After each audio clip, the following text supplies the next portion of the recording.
our first self-care conversation of the summer. So I really wanted to spend some intentional time diving into this summer, and here's why.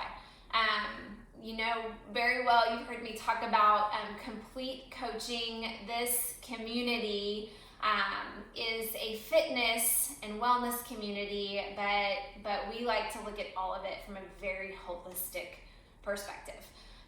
And so really think it's pretty interesting when you start thinking about self-care. It's a little bit of a buzzword. And it's a spectrum. So I really want to encourage us to shift our mindset from an older sort of spa day mentality where self-care looks like a day at the spa. It can absolutely be that, a vacation, a pedicure, like those are all wonderful self-care activities, but I really want us to have some deeper conversations about what self-care looks like on a daily basis as a discipline, because I like to look at health from a proactive and preventative position. So I like to look at it from how can I preventatively take care of myself every day? What does it look like to build in some habits, some disciplines? And that's going to look different for everybody. Yeah. So today, for our first conversation this summer, I'm bringing in some experts throughout the summer. Today I'm bringing in our certified Enneagram coach, resident community expert, Jennifer Harris, to talk to us about self-care through the lens of Enneagram. Yeah. And how everybody's wired a little bit differently. And so really we just want to spend a few minutes. I don't want this to be too long, but throwing out some ideas through the lens of the Enneagram for you to think about. So I included in your summer ebook just some notes pages. And the intention there is for you to do some of your own work around spending some time in reflection, maybe journaling, and thinking about what does it look like for you to build in these habits, little things on a daily basis or bigger things. All right, so there's sort of our launching point. So Jennifer, I'm going to turn it over to you. Do you have some initial thoughts? Do you want to start diving into numbers? Yeah, I think let's just walk the numbers. Yeah, I'll give a quick overview that it is still important to do the things like take the vacations, take the pedicure time. It's not to diminish those things, because for some people that is life-giving. That's great, and it charges your battery, but what do we do in the meantime? Right. We may not be in a position where we can, take a monthly vacation. I mean, wouldn't that be? They are essential. That'd that be great. time away is essential. Yes. But it's more spread out. Yes, we've got to have those self-care, those things that we do on the daily that sustain us and refuel us and recharge our batteries on a regular basis. Okay, real quick, I got to put my coach hat on for a second because stress has massive distress and chronic stress. We all deal with stress on a daily basis. It's a part of life. But I'm talking about chronic distress has massive implications on our health and wellness. Right. On inflammation in our body, on cortisol. Just there are more and more studies coming out on the damaging effects of chronic stress on our bodies. So that's really, we want to combat that. We want to do our part. Right. We can't control the stressors. Mm-hmm. We can't control what's coming at us on a daily basis, but we can. There are disciplines that we can implement to do our part. Yeah, definitely. To consciously go after the things that help us to unwind and find that. And some Enneagram types types need to unwind. Some Enneagram types need to maybe be brought up into the light. So it can be some different things, and different ways of going about it. So I'll give you a really quick overview. We will dig into this more when we do the workshop that I hope you guys are able to attend, because there's going to be a lot of good information, a lot of good word, pictures, imagery, ways to take it back and apply it. But my favorite way of describing it is your main type is like a cabin in the woods. And the number that you go to in stress, it's necessary, it's not bad. Stress happens. We go to the outhouse. That's our integration into that stress area. You've got to take care of business. Sorry for the crass description, but that's what it's there for. That's what you do there. You take care of business, but you don't want to live there. You don't want to hang out there. You go do your thing, and then you go back home. Your direction that you go in health and in growth is your orchard at the top of the hill. So you can't live in the orchard, but it's there and it's available. And when you know yourself and you know what you need to get there, you can start to intentionally walk up the hill to the orchard and do some work up there and then take it back with you. So that's what I like to just give a picture to, so that you know that it's not some magic spell, it's not some one cure-all, it's not everybody go put cucumbers on their eyes and this will fix you. It's what is the orchard to you? What's walking up the hill to the orchard? Well, what's really fascinating is, what's outhouse for me is orchard for somebody else. Absolutely. Yes. Very true. And vice versa. What's orchard for me is outhouse for somebody else. We're in that zone. Yeah. What is outhouse for you is orchard for me. Yeah. It's that we can talk about that at length. That might be fun to get into. Yeah. Whenever we talk about this more. But I will walk the wheel, and we'll do just like we've done other times, and start with our beloved type 8s who have got a lot to do.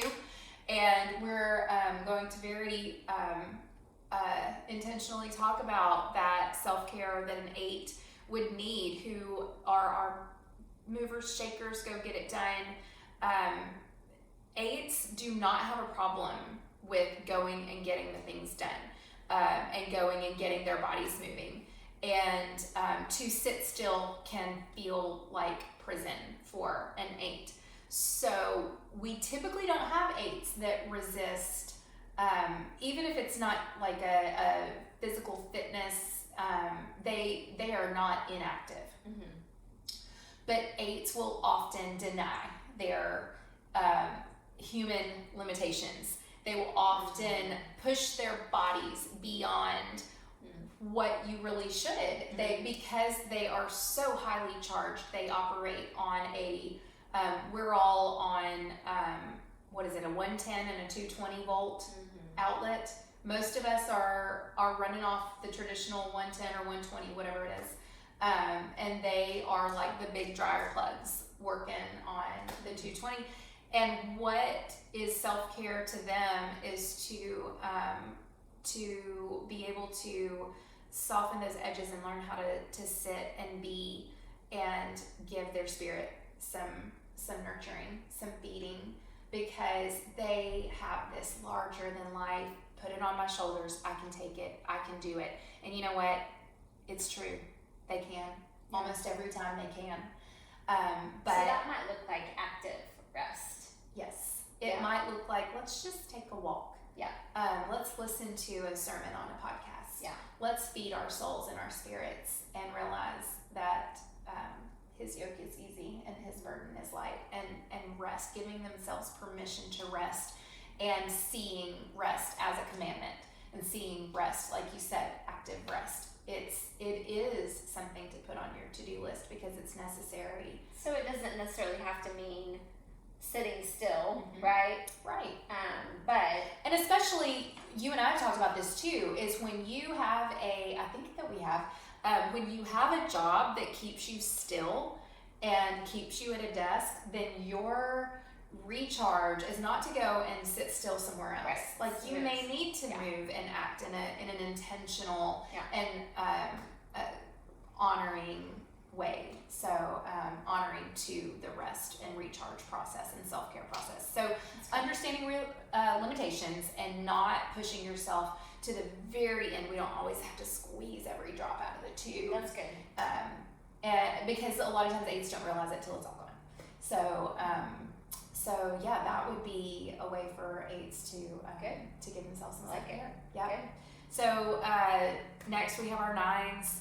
Our nines self-care peacemakers. Yes, our nines are the peacemakers. Nines typically don't have a problem telling you what they would love to do to be at peace. They can very quickly and easily curl up on the couch with a blanket or a book or a Netflix series and chill out. But what a 9 can do is to, again, in that sort of active rest, but for a different reason, do things to care for their body, do things that are intentional, go and integrate the walk into your I was daily just rhythms. thinking, so, in terms of, fitness, that might not necessarily look like a self-care workout. Of course it's important to mix it up, but that might not look like a HIIT workout. That might look like yoga.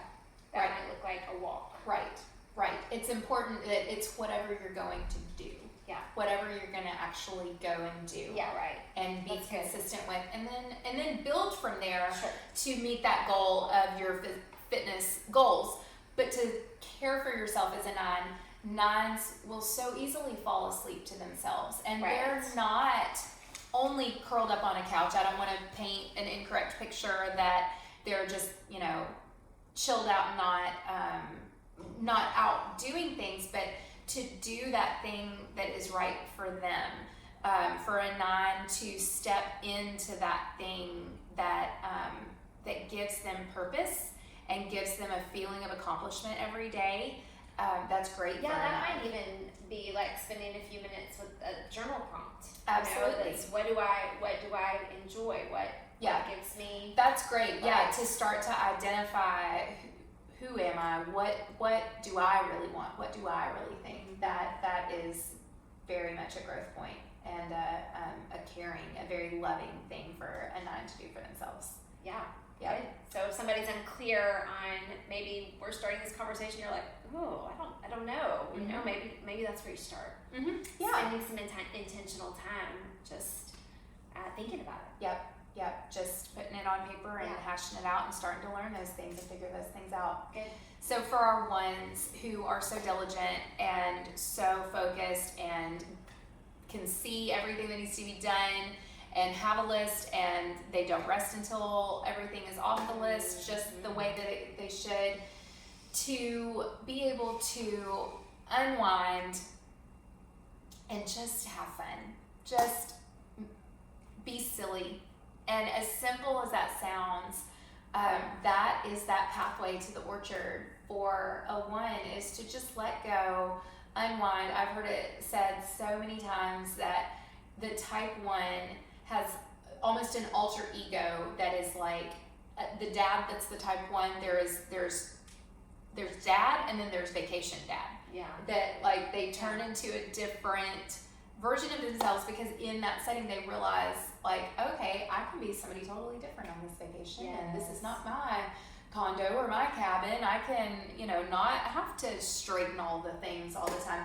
And it just opens up the door to this version of themselves that gets to just be silly, have fun. So then I'm even wondering if that's resonating, then to give yourself permission in small doses. Yeah, exactly. To let loose. Exactly. To have fun. Yeah. To vacation. Right. Right. Whatever that looks like. In just a small little way, just to have a little indulgence is not a bad thing. That's good. Give yourself a little coffee break. Like, okay, maybe you do have this long list of things to do, but just give yourself a little reset time. That's good. Yeah. So our 2s, very much so. Those are our sweet friends that go take the spa day, go get the pedicure, do the thing that's for you. One of my dear friends who we've been friends since we were 10 years old, and she is a 2. She's a mom of 5. And she shared with me not too long ago that she realized, I'm gonna go take a bath. Mm-hmm. I'm just gonna go take a bath. Mm-hmm. And the rest of you, like, everybody's fed. You all know where everything is in this house. Older ones, help your little sibling out, and I'm gonna just sit because in water. they do so much for other people, and then they don't do for themselves. Right. You right. know, and It feels indulgent. It feels so wrong. Yeah. To the ways that I've heard it described by my twos is like, no, I can't. I could never do that. And then when I've challenged them to try it on for size, and like, your homework this week is to take a bath one evening and let somebody else do the thing, or let it go undone. And then come back to me and tell me about it. Yeah, and I've shared this, but I'm just so honored, you know, for our 2 members. We've got several members in the community that are 2s, and I just want to continue to encourage them to carve out that exercise time. Mm-hmm. It's okay. Mm-hmm. It's those things that serve you, and they almost feel guilty for those. Absolutely. Those things that they really need, those healthy, you know, a workout, or you know, but it's okay. It's okay. Yeah. It's good. That's right. That's your discipline. That's right.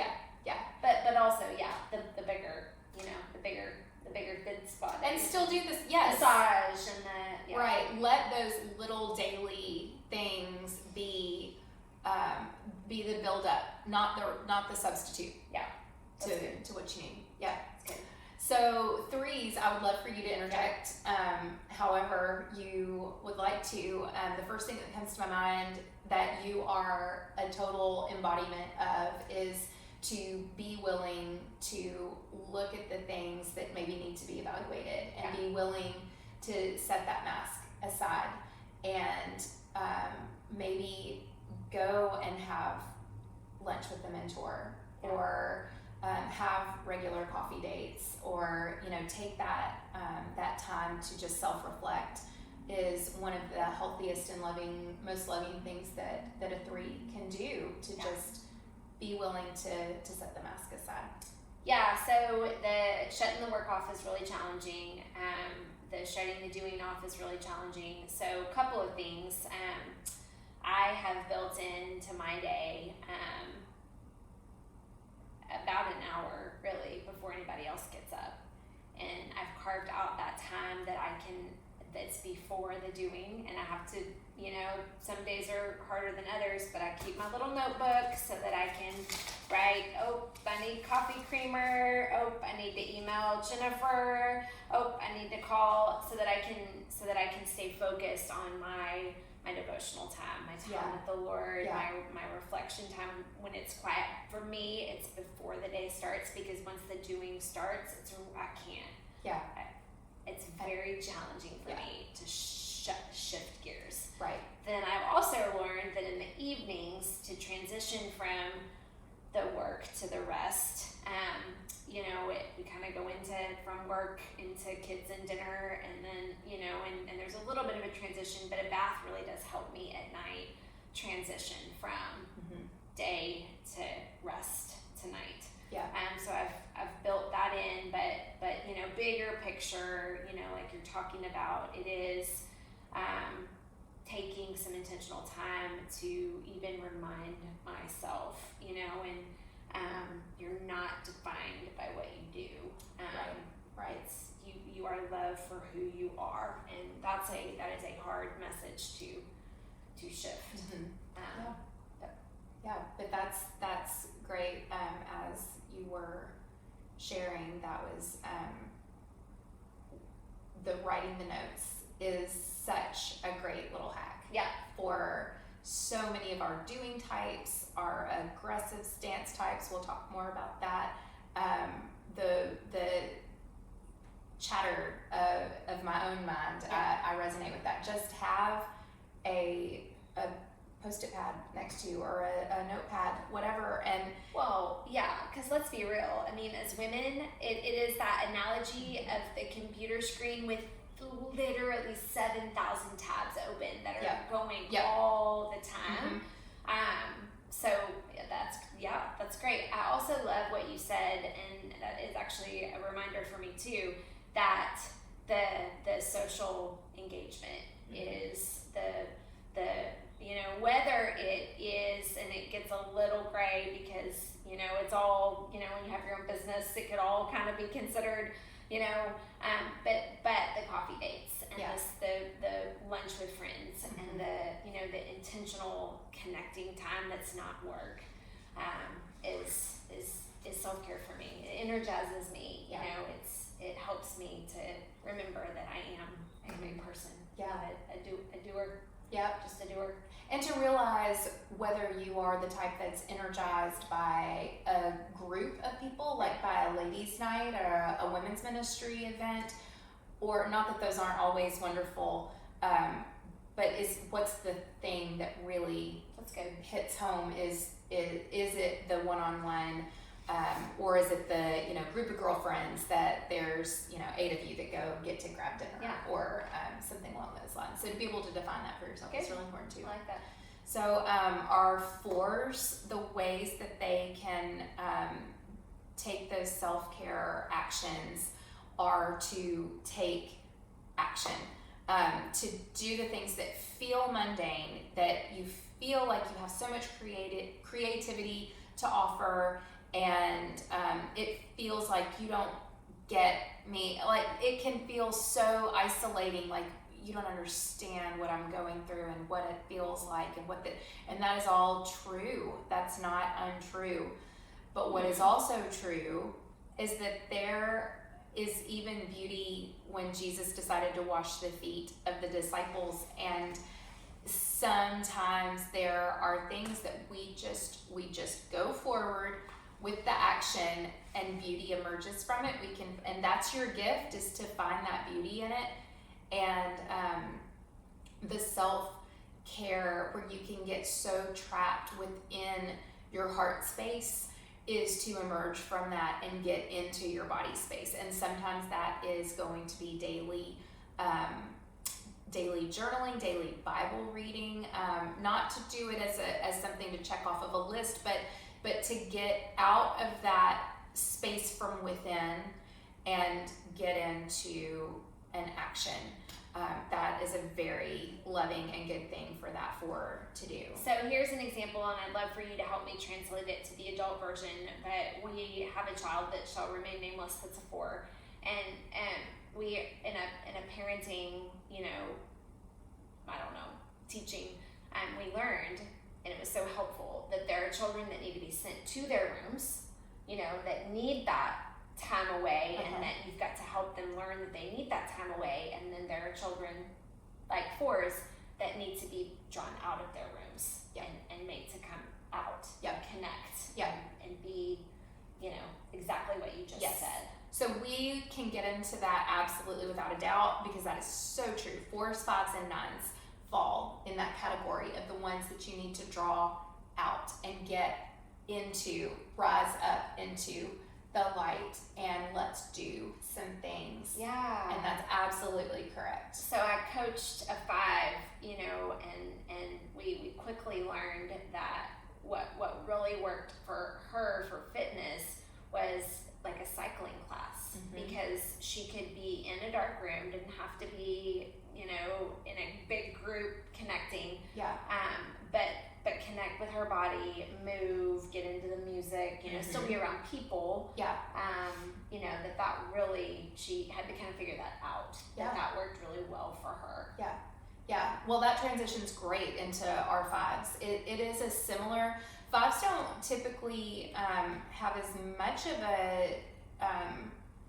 a struggle. 5s are always active, and that's where it can feel like for 4s, 5s, 6s even, a lot of what's going on up here and in here feels like doing, and so you're exhausted from as a 6 for all the analyzing, all of the planning, all of the worst case scenario, 5s for all the researching and all the measuring and assessing, and then 4s from the depths of all of their feeling and all the roller coasters of emotion that they are constantly on.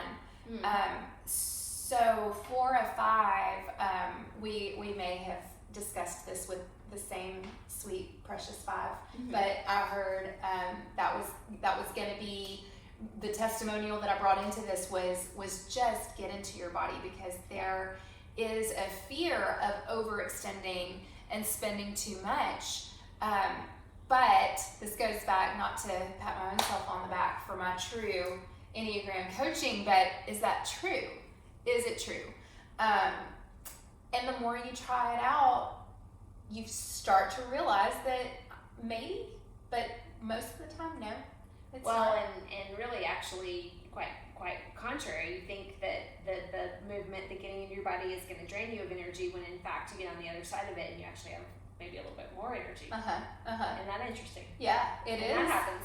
It is. And if you can just stick with it to see that pattern, that would be the one thing. You know, it's not just a pop a pill and it works, and I did this 3-step solution and look, I'm better by day 2. It really is a self-care practice, meaning you are constantly working at it, you are constantly developing it, and it is constantly developing within you, and all of the benefits are just gradually, but alongside fitness, the things that are gradually attained take a really long time to also go in the reverse. So you build it up and it has a longer sustainability. Well, and seasons change too. I mean, as our kids get, as we're parents, as our kids get older, as our job changes, as our schedule changes, as women, as our bodies change, as our hormones change, our self-care needs evolve. And change and shift. And so, it is a journey. Yeah. And to give yourself permission that you may be in a season of life that it is not feasible to spend an hour and a half in the gym. Yeah. That's understandable. And that does not have to be all or nothing. Our sweet and so achieving black and white friends that think only in terms of all or nothing, that can be something that can really be a growth point for realizing my self-care doesn't have to be an all or nothing. How do I change this and modify it? So 6s are very similar. The loving thing for a 6 to do for themselves is to go to that place that says, again, like I said a minute ago, but what is true, not just what am I thinking and what am I feeling and what could happen, but what is true. And that is found through journaling, that is found through daily starting your day with the word. These are great practices for anyone, but it really is a matter of like air, like life and quieting those voices with truth, with scripture. Yeah, starting it off, centering and tuning into the frequency on of the Holy Spirit first, and then prayer. We haven't mentioned prayer, but absolutely. We can do some talking too on the actual spiritual practices of each Enneagram type that that really are great and so effective and I've actually scheduled it onto our calendar, our shared calendar, so that I don't get tired and forget. But for me, when I have the second most energy on the Enneagram, and so I do have my self-care is to decompress, and sometimes that exercise helps me do that. But prayer, I schedule prayer with my husband. I have it on the calendar after the kids get in bed, that it's a reminder for me to snag him and for us to take a few minutes to pray, because that practice helps me to shut it off. I love it. To start to let it go, to start to release. So that's wonderful. That is really that's a great little nugget to just put it on that calendar, put it on there. Or something else that I've tried and I've not been as consistent with, but to shut the brain off at night. Like, even like we talked about the list, but like ending my day before bed, Yeah. before I try to lay down and rest and shut it off, is just the brain dump. Mm-hmm. You know, the what didn't get done, what's tomorrow, you know, and like how for me Mm-hmm. it's the to-dos. Yeah. But, you know, it could be whatever. What's Yeah. troubling you? What's, Yeah. you know, is there a relationship that's weighing heavy on you? Is there, you know, and then that piggybacks right into the prayer, you Right. know. Right. But Yeah, it can be the brain dump so that you know where you have to start the next day. It can be the list of this all feels so overwhelming and I have no idea how I'm going to do it.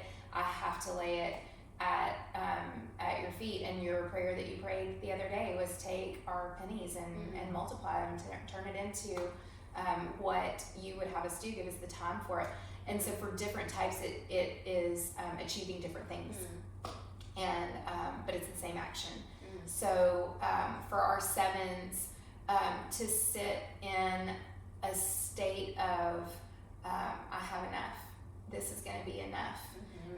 And slowing down the constant going, the constant searching and wanting more and more and more, to find that place that you can just be still and just honor that you have enough. maybe that looks like a gratitude practice. Yes. Or Yes. counting your blessings, or Exactly. you know, that Yeah. reminding yourself what you do have, not what you don't have. Right. That gratitude journal is fabulous for a 7, and I'll go back to the 6 as well and piggyback off of that. 6s a lot of times have trouble. They forget their past successes, and when 6s Yeah. journal, and then you go back and look at it no sooner than 30 days. But then you go back and all of these things that you worried about getting done and having happen, you see, and especially if you look back over a year, look at this thing that I didn't think I could do and I didn't know how it was going to work out, and I actually handled it and managed it this whole way. So our 7s can look back in the same way and see, I have enough. I can rest in the Lord and see that I have enough. So to sit down and take inventory on a regular basis of just that stillness and what is and not what could be. I love it. Yeah. I love it. Thank you. We could keep going, but I think that's a really great place to just close it out. I think that's been a whole lot to digest, a whole lot to think about. So spend some time. I hope you maybe you need to go back and listen and jot some things down, take some notes. But practice some of these things. Let us hear from you. I'd love to hear from you if you got an idea or implemented something, or something we didn't mention that's number appropriate. Jennifer, I cannot thank you enough for your time and just sharing your wisdom and expertise with us. Y'all, July 23rd, Enneagram Wellness Workshop with our certified Enneagram coach, Jennifer Harris. It's going to be awesome. You don't want to miss it. So get your ticket, get registered, and we hope to see you there. All right.